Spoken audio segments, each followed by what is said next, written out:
Okay, hello again to another day of the Fooly Cooly Premier Countdown Pillows Discography Podcast Deluxe, Extra Deluxe, Hospitality Reloaded, and Knuckles a la mode Super Alpha 2, Electric Boogaloo, A Tale of Memories with Trail Mix. Featuring Dante from the Devil May Cry series.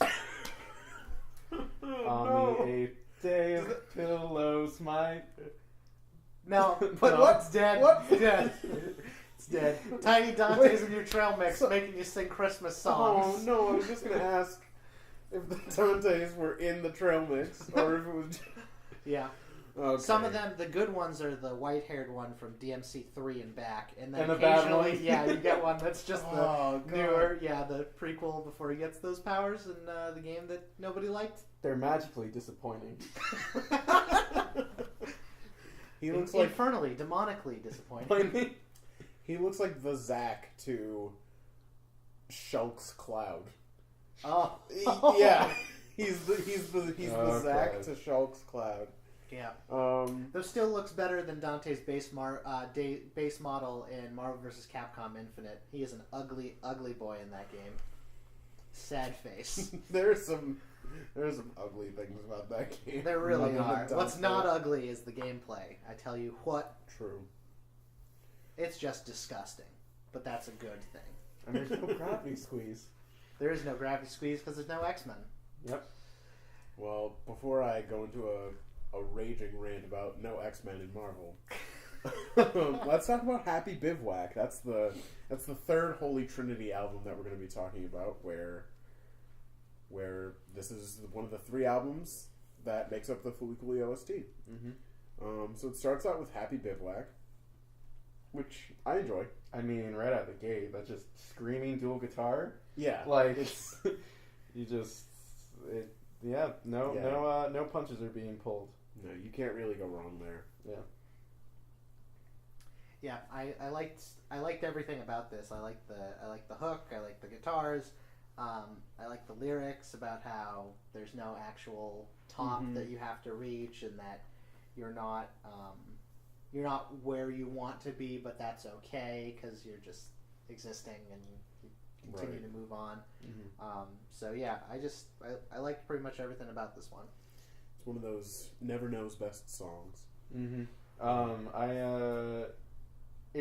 To me, like, if you didn't tell me when the album came out, I thought it came out like yesterday.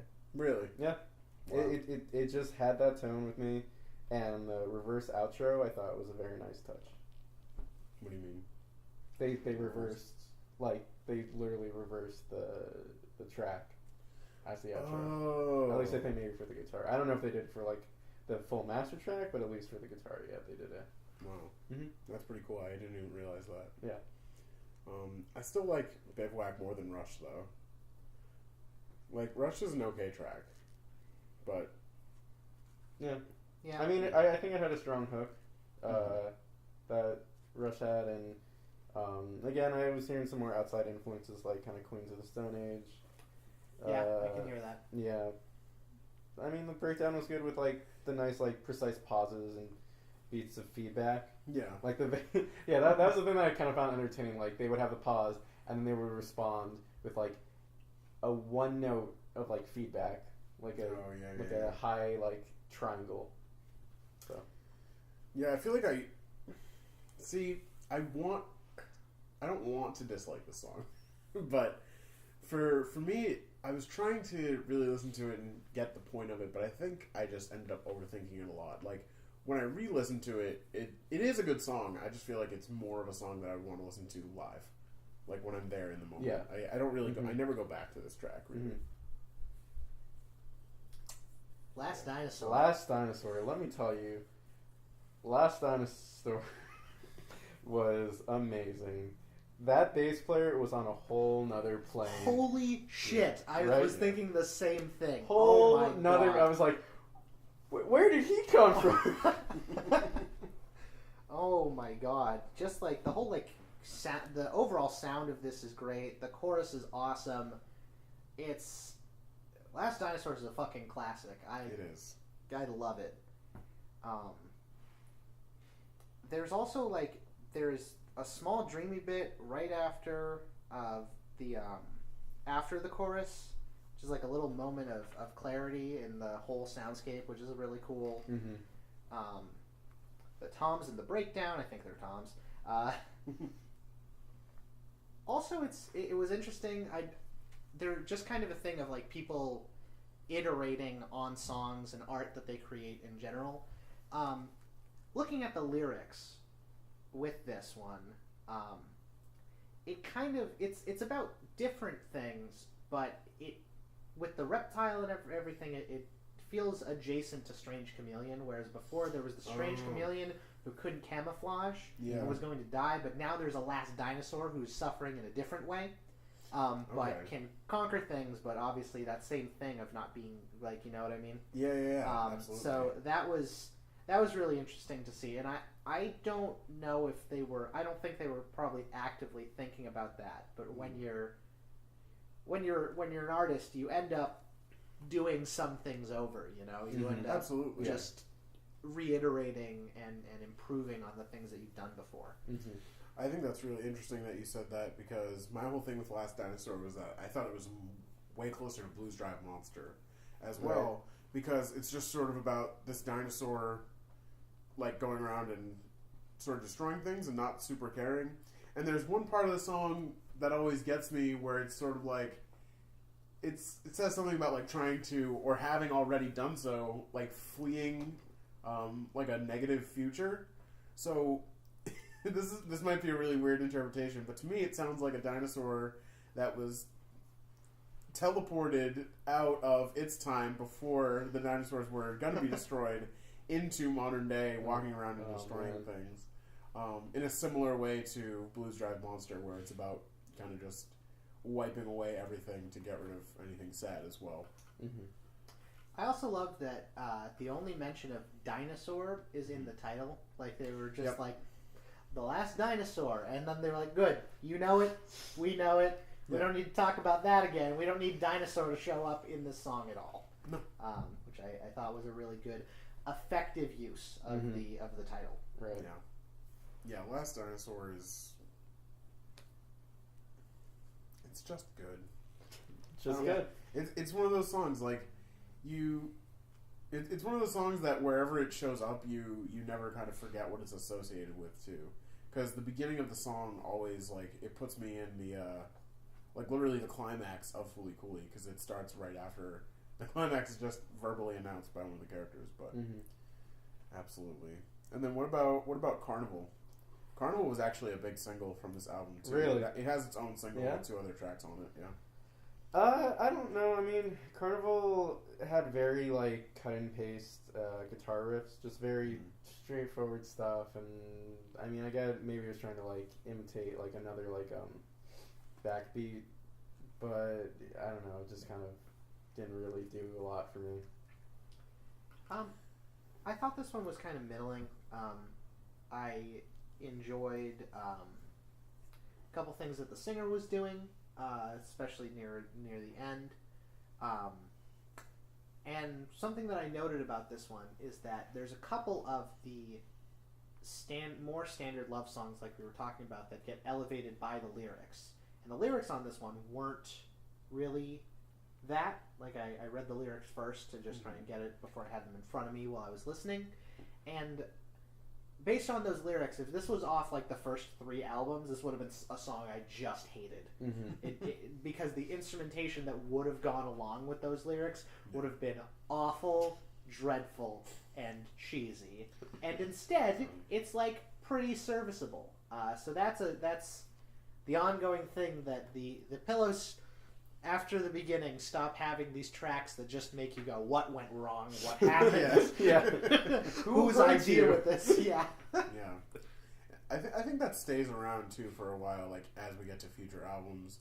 It's interesting because I think they get good at that on purpose, because the market in Japan, as far as I can see, sometimes at least, you know, there isn't, or at least during this time, too, there wasn't really a huge push for necessarily always evolving. You know, like a lot of their albums do end up sounding a bit similar. You know, especially in the later 2000s, which I would say works are a negative past then, but what I'm trying to get to here is that they've been able to develop this sound so much because I think the sort of culture around listening to them was not necessarily like, what else can you do? You know what I mean? Which I think is really different from kind of music now, at least in America too, where we're always looking for, you know, a newer experience. There's always like something that one artist can do to augment their sound, which is usually what pulls people in. Even in top 40s, like, we're always seeing like really weird shit nowadays. Yeah. So that's cool. Yeah, Carnival's whatever. I think Our Love and Peace is really nice though. Oh yeah, no, I thought it was a good kind of just like to change tempos, to slow it down. It really painted a picture for me of just kind of like you're like inside and like the rain is hitting the windows. That's what I was at least getting with like, because the rest of the song kind of picks up a bit, but the bass kind of stays in this really somber area, which I thought was really cool.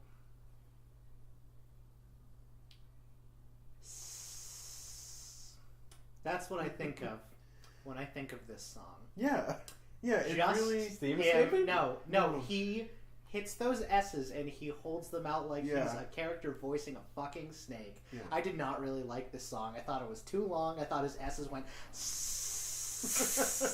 and it just like, I heard it the first. It's supposed to be like some ASMR stuff, you know, like really calming, just sort of like. And it just leave on this phrase for a little while. And it stuck out, and then as soon as I noticed it the first time, it just drove me nuts every time. Wow. I was like, because I got it. It's got a good hook. Like, it's a sound to melt into. I understood that, but those S's just pulled me right the fuck out of it. It was like, wow. I'm just trying to melt into this thing. It was picking me up and making me solid, and I was like, stop. Shaking you. It was shaking you. I was like, stop, I'm trying to get the vibe here. And it was like, just imagining Sawa Yamanaka hissing in your ear. Like, violently. Oh, God, no. Spittle going everywhere. Yeah. No. Giving you long-range wet willy. Oh, no. Oh, boy. His head, like, with a stretched neck, like, comes up through your window. Oakley, with look sunglasses deep into on. my eyes. Yeah, exactly. Look deep into my shades. Oh gosh. Look deep into my shades. Radio reprise of Little Buster's Place. Oh no. Oh god. Crazy Sunshine? Crazy Sunshine. Crazy Another Sunshine. classic of this album. Yeah, it's just now back to your featured program. Yeah, absolutely. Chorus? What'd you say? What? I was about to say chorus was extremely catchy. Yeah, it is. It absolutely is, and it has just that like punk sound of the that punk sound of the aesthetic of the, I don't know what I was saying there. Run-on sentences. Now you're starting to sound like the title of the podcast. I know, but in reality, it just has that Pillows posture. Like when you think of the Pillows, I think you think of this song. That's a funny alliteration. Pillows posture. Yeah. Yeah. It basically postures out everything the Pillows try to say in their sort of more rebellious songs. It's like memory foam. People being idiots. Memory foam. I don't know about that. I like the at least in the translation we had the sewn shut eyelids as a line. That was really cool. There was some cool animal imagery in this one. But really, I just kind of listened to this one, and I had pen in hand trying to get notes down for it, and in the end, it was just like, it's Crazy Sunshine. It's a fucking classic. I don't have much to say about it. It's just great. If you don't, yeah, exactly. And the one thing I did think was cool about Crazy Sunshine was that thinking about what it says and how just what it literally says lyrically. And how that could have been some kind of Fooly Cooly inspiration, where it's sort of just saying like, "Yep, our generation will get there at some point," and I feel like that's sort of around the time where Tsurumaki would probably be feeling that a little bit, like the director. So it's a cool song to use for the sort of turning point, like the halfway turning point of the series, when it's something that could have been so inspiring. That's my theory, at least. Mm-hmm. But And then we get the droning, fading into the background, white noise that is Backseat Dog. What do you really think about this track? I think it's kind of boring, except for the very end where they're singing the name of a Pixies song. Oh. Wait, what was this? Here comes your man. Here comes my man. Yeah, here comes your man. Right. Yeah, right at the end they're singing that over and over. I mean, fade out. I thought it was cool because they were doing a chorus of like female harmonies. At least that's what it sounded like. Kind of like a '60s like doo-wop group. Oh, okay. So I thought that was a cool thing. Yeah, I mean, though, for like the rest of it, yeah, it was okay. Like again, that was even more like of a Strokes vibe from just the guitar and yeah. Not too much on this one. I could really take it or leave it. We have dogs showing up. There are more dogs. I forget if it's later on this album or in the next one or what. It's definitely in the next album. Yeah. That song's great, but we'll get to that later. So there's just a couple of things. There was animals in the last track. There's dogs in this one. But not too much to say on this one. I will say I only like the fade out for one thing about this song, where because it fades into Pixies' lyrics at the end, it makes the next song make way more sense too. Because the next song is called Kim Deal. It's really just like another really, really good love song from the Pillows, but it's named after the bassist of the Pixies. Oh, okay. Yeah, that makes sense. Yep. Yeah, she does backup vocals, and she does a lot of the vocals for their song Gigantic. Mm-hmm. Like, she has at least a whole verse. I'm trying to remember. It's been a little while, but yeah. But yeah, so that was really cool. I kind of like the idea of him listening to the Pixies and falling in love with her. I think that's really, I think that makes just so much sense. I thought that Kim Deal was okay, but for whatever reason, I couldn't retain all of my focus on it. I zoned out pretty hard on it. No, that was the same thing with me with Kim Deal, except for like I knew that like when the chorus came, like that was the Pillows, but for the rest of it, it's just kind of like just an indie rock song. Like that's what I got the vibe from. Yeah. So. Song 2 by Blur. Are you referring to Funny Bunny? That's what I was gonna say. It is actually. It's literally the same. And the thing was, I looked up the release dates. So Blur Song 2 came out in '97. Yep. And this came out in '99. Yeah. Directly stolen. So not even long enough to be not even far enough back to be homage. Just kind of lifted. Just kind of lifted. Probably went. Who's listening to Blur in Japan? I said, oh, it's Blur 2 Song 2. It's Blur Song 2 intro. You can't fool me. Wow. Yeah.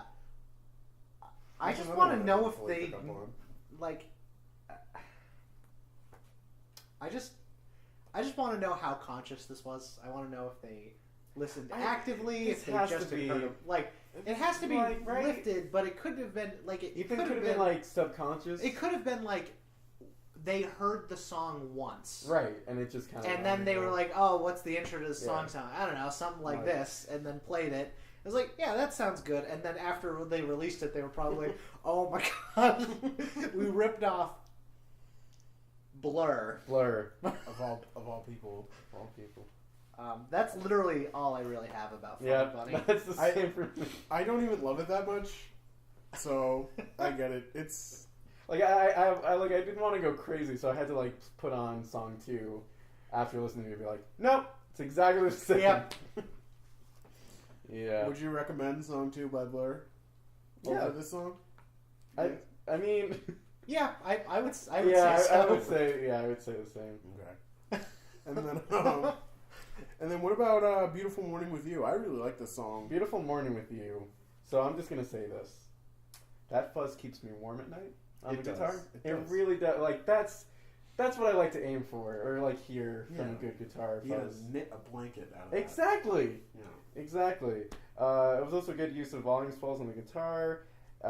Again, with the dynamics of the song in general, and just those delay bombs at the end. You just can't beat them. You just can't beat a nice delay bomb. And when I mean nice delay bomb, I mean when you take a delay pedal and you're messing with the time of it, so you could start off really short delays and then have the feedback really cranked up and then slowly tilt it back, so it's like you're basically making this like Doppler effect with the delay. Oh, okay. A feedback, yeah, it's really awesome. So that's cool. Yeah, I would make more sense if I could show it in person, but yeah, that's close I'm gonna get to.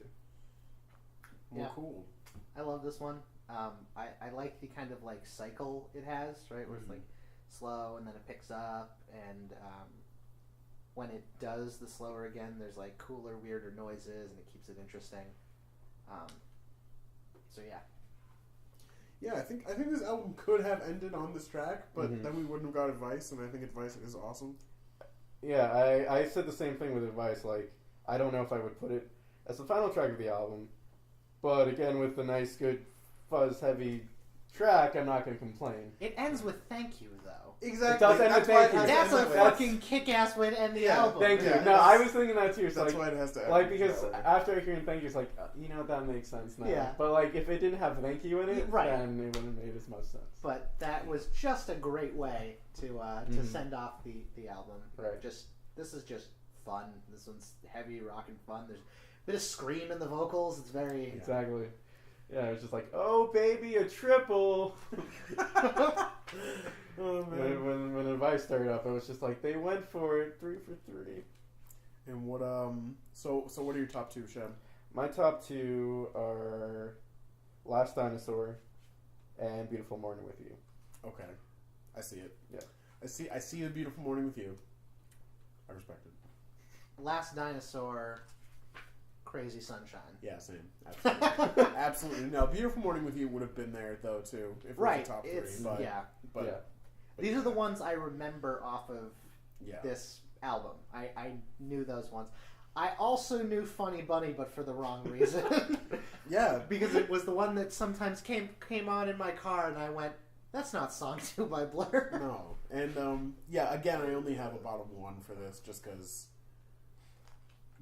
Funny Bunny is not that great. But nothing else in this album is so... It has enough problems to really feel like a bottom track for me. Yeah. I add Kim Deal to that. I didn't really like that one. I like Kim Deal, but I understand. My bottom two were Carnival and Funny Bunny. Okay. Yeah. Okay. See, I get it, but I mean, we could talk about Carnival for a long time. Right. No, I get that. So okay, I think that about wraps it up for Happy Bivouac.